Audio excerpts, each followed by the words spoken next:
আসসালামু আলাইকুম। চলে আসলাম ছাদে বাবা আর মেয়ে মিলে লাউ শাক কাটতে। আজকে নাকি লাউ শাক রান্না করা হবে। ডোকাগুলো কাটার মতো হয়ে গেছে, যার জন্য কেটে দিব। তো এখানে একটা বিষয় যে লোকজনে যে 3G 4G কাটিং বা মেন ডোকা থেকে লাউ হয় না, কানি ডোকা থেকে নাকি লাউ হয় অনেক। তা আমি আপনাদেরকে একটু দেখাই। এই যে দেখুন মেন ডোকাটা, মাশাআল্লাহ অনেক বড় হয়েছে, মোটা তাজা হয়েছে অনেক। এটাকে আমি আজকে কেটে ফেলবো। এদিকে আছে এই যে আরেকটা মেন ডোকা, দেখুন দুইটা গাছের দুইটাই মেন ডোকা, মাশাআল্লাহ অনেক মোটা সোটা, টালে উঠে গেছে। কিন্তু এই যে এদিকে নিচে যদি দেখাই, এই যে মূল গাছটা আমার দেখুন, এইখান থেকে একটা ডোকা, কানি ডোকা যেটাকে বলে, সাইডে দিয়ে ডোকা হয়েছে। এইখান থেকে আরেকটা হয়েছে, মাশাআল্লাহ অনেক বড়, দেখুন কত বড় হয়েছে। কিন্তু এই জিনিসটাই আমার বলার বা ভাববার বিষয়, সেটা হলো দেখুন একটা ফুলও আসে নাই।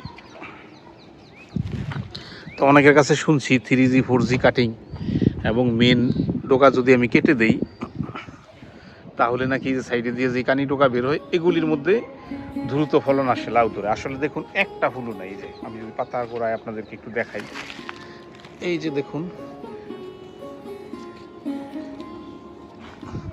কিন্তু মেন ডোকাতে যদি আমরা যাই, এই যে দেখুন প্রত্যেকটার মধ্যে ফুল আসতেছে, এই যে দেখুন এই যে ফুল আসতেছে। তো এখানে যে বিষয়টা আসলে আমার ভাববার একটু বিষয়, সেটা হলো যে 3G 4G কাটিং এগুলি আসলে কোনো বিষয় না। মেন হইল লাউ গাছের নির্দিষ্ট একটা বয়স আছে, সেই বয়স হইতে হবে। বয়স হওয়ার পরে গাছে ফলন আসবে। তো যখনই আমরা ডোকাটা, মেন ডোকাটা কেটে দিই, তখন দেখা যায় নতুন করে ডোকা একটা বের হইতে বেশ সময় লাগে। ওই সময়টাতে মানে সময় পেয়ে যায় মোটামুটি নির্দিষ্ট যে সময়, আমি সঠিক জানি না, 2 মাস, 2.5 মাস, 3 মাস, যাই হোক যেই সময়টা লাগে, সময়টা পার হয়ে যায়। পার হয়ে যাওয়ার পরে ঠিকই গাছে ফলন আসতে শুরু করে। কিন্তু তার আগে আপনি 3G 4G কাটিং ফাটিং যাই কিছু করেন, আমার মনে হয় না ফলন আসবে। কারণ যদি কাটিংয়ে কাজ হইতো, কাটিংয়ে কাজলে শাখা বের হইতো, শাখা বের হয়ে শাখার মধ্যে দ্রুত আগে ফলন আসতো, তাহলে পরে আমার দেখুন এই যে একটা শাখা, এটার মধ্যে ফলন আগে আসতো, কিন্তু আসলে আসতেছে না।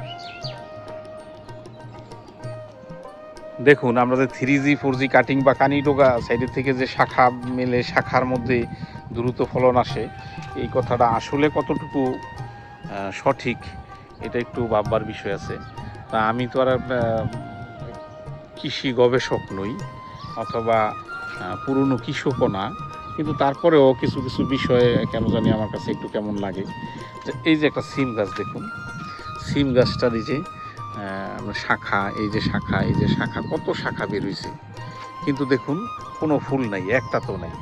কেন নাই? এটার বয়স হয় নাই। আসলে বয়স হইতে হবে, তারপরই ফুল আসবে। ওই যে ডোকা 3G 4G 5G কাটিং করতে হবে, বিষয়টা আমার কাছে মনে হয় না অত ওইটার খুব একটা গুরুত্ব আছে বলে। আর নির্দিষ্ট বয়স না হইলে কোনো গাছেই ফলন আসে না। যদিও আসে, এই ফলনটা ফুল আসে হয়তো, কিন্তু ফলনটা আসে না, আর ফল থাকে না। যেমন যে এটাও আমার কাছে মনে হয় যে, যেমন যে শাখা টাকা তো অনেকই বের হইলো, কিন্তু কোনো ফলন নাই। একটা জিনিস দেখেন, এই যে পোলতা গাছ, তার বয়স শেষ, কিন্তু দেখুন তারপরও ফলন আসতেই আছে, আসতেই আছে, এই যে আসতেই আছে, হইতেই আছে। হ্যাঁ, গাছ কিন্তু আপনার শেষ পর্যায়ে যে দেখুন ম্যাক্সিমামগুলো মরে গেছে, কিন্তু ফলন ঠিকই টুকটাক 2-1টা ডোকা যাই আছে, সেইখানেই ফলন। এই যে দেখুন আপনাদেরকে একটু দেখাই, এই যে দেখুন কালকে মাত্র আমি কেটেছি, এই যে আবার একদিন পরে এগুলো কাটা যাবে। দেখুন কি পরিমাণে এটা আসতেই আছে। কেন? এটার বয়স হয়ে গেছে, সে এখন তার বংশ বিস্তার করে রেখে যেতে চায়, কিন্তু আমরা তো কেটে ফেলি। যখনই একটা ফলন পোলতা পরিপক্ক হয়, খাওয়ার উপযোগী হয়, তখনই আমরা এটাকে কেটে ফেলি। যার কারণে সে আবার ফলন দেওয়ার জন্য ব্যস্ত হয়ে পড়ে, কারণ তার বয়স শেষ। সে চাইতেছে যে তার একটা বীজ বা অনেক ফলন যে বাড়তি সেগুলো যেন থাকে, পরবর্তীতে যেন এর থেকে আবার সে এই গাছগুলো হয়, তার জন্যে সে চেষ্টা সবসময় করতেই থাকে। যার জন্য আমার মনে হয় প্রচুর ফলন আসে যখন গাছের পর্যাপ্ত বয়স হয়। যখন নাকি আমরা লাউ গাছগুলিরও যখন পর্যাপ্ত বয়স হয়ে যায়, তখন ঠিকই লাউ গাছে দেখবেন সমানে করা আসতে থাকে। এগুলি কোনোরা থাকে, ম্যাক্সিমামগুলো যদিও নষ্ট হয়ে যায়, কিন্তু করা সমানে আসতে থাকে। তো যাই হোক, হইতে পারে আমারটা সঠিকও হইতে পারে, ব্যাঠিকও হইতে পারে, সব কিছুই হইতে পারে। আমি যেহেতু ওইরকম গবেষক না, তো যাই হোক আমি নিজে আমার ছাদে গাছটা লাগিয়েছি, দেখি এটার মধ্যে কেমনি কি হয়, কতদিন সময় লাগে ফলন আসতে। দেখুন নাবিলা চলে এসেছে সেজে গুজে। ওর আম্মু নাকি বলছে লাউ শাক কেটে নিয়ে যাওয়ার জন্য, দ্রুত নিয়ে যাওয়ার জন্য, সে আবার স্কুলে চলে যাবে। তো যাই হোক, আমরা আর কথা না বলে কাটিং শুরু করি। হ্যাঁ আম্মু, তুমি ইয়েটা ধরো।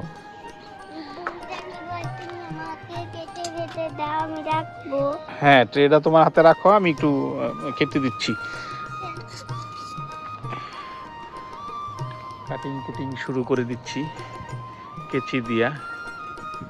দেখুন এই যে এখানে সাইডে দিয়ে একটা শাখা বেরিয়েছিল, সেই শাখাটাকে আমি কেটে ফেলছি।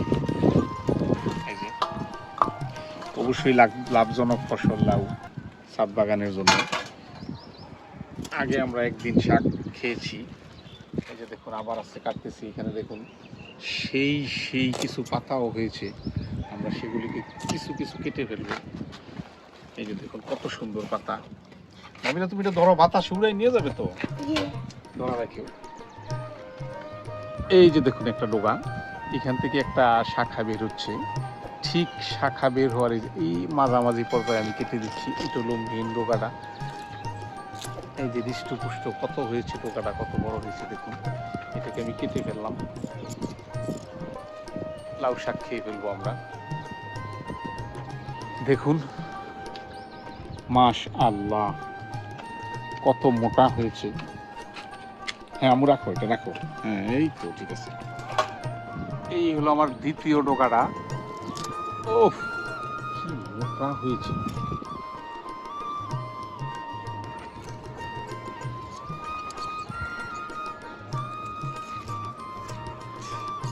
দেখুন কি মোটা। আরে বাবা রে বাবা, আমি যে খুশি। কাটতে নিজের কাছে একটু কষ্ট লাগছে, কিন্তু তারপরও গাছের সুবিধার্থে, গাছের স্বার্থে আবার নিজেরাও খেয়ে ফেলবো। দেখুন এই ডোগাটি অন্তত কম করে হলো 40 টাকাও পাওয়া যাবে না, এরকম সাইজের ডোগা।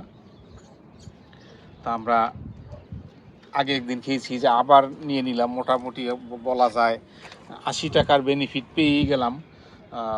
আর যে খরচ করেছি 20 টাকা দিয়া কিছু বিচি নিয়ে আসছিলাম, সেই বিচি থেকে হয়েছে বিচি ম্যাক্সিমামগুলো রয়েই গেছে।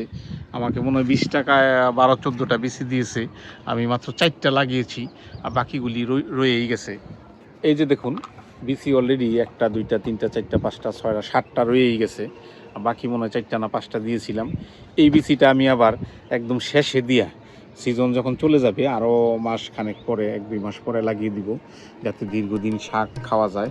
আর লাউটা হইলে সেটা তো আলাদা ব্যাপার, খাবোই, কিন্তু লাউ খেতে পারলেও খাবো, না খাইলেও নাই, কিন্তু শাক যেন খাওয়া যায় তার জন্যে আবার আমরা এটাকে পরে লাগিয়ে দিব। এই জন্য আমি রেখে দিয়েছি যত্ন সহকারে। আরে তুমি তো পাতা কাটার জন্য পাগল হয়ে গেল। আচ্ছা ঠিক আছে দিচ্ছি, এই লো। হ্যাঁ রাখো ওইখানে, আরও কিছু কাইটা দিই, আল্লাহ ভরসা যা হয় হবে। আগে শাক খেয়ে নেই, তারপরে দেখা যাবে। এত সুন্দর সুন্দর পাতা দেখে না খেয়ে থাকাই যাচ্ছে না, অনেক রুচি হচ্ছে। মনে হচ্ছে যে এই লাউ শাকই খাই, লাউ হইলে হইব, না হইলে নাই, আল্লাহ ভরসা। ধরো ধরো পাতা ধরো, ধরো আরও কিছু কাইটা কমাই দিই। দেখুন হ্যাঁ হ্যাঁ ভুল বইরেই পাক করবো, নিয়ে যাবো। দেখুন ফাঁকে ফাঁকে 1টা 2টা করে পাতা আমি কেটে নিলাম শাক খাওয়ার জন্যে। দেখছো বুল ভরে গেছে না, অনেকগুলো হয়েছে না, মাশাআল্লাহ। তো যাই হোক বন্ধুরা, দেখুন কিভাবে নিজের লাগানো লাউ গাছ থেকে বিষমুক্ত, রাসায়নিক সার মুক্ত টাটকা শাক, লাউ শাক খেতে পারতেছি। এটা তো অবশ্যই ভালো, লাভজনক, আনন্দের।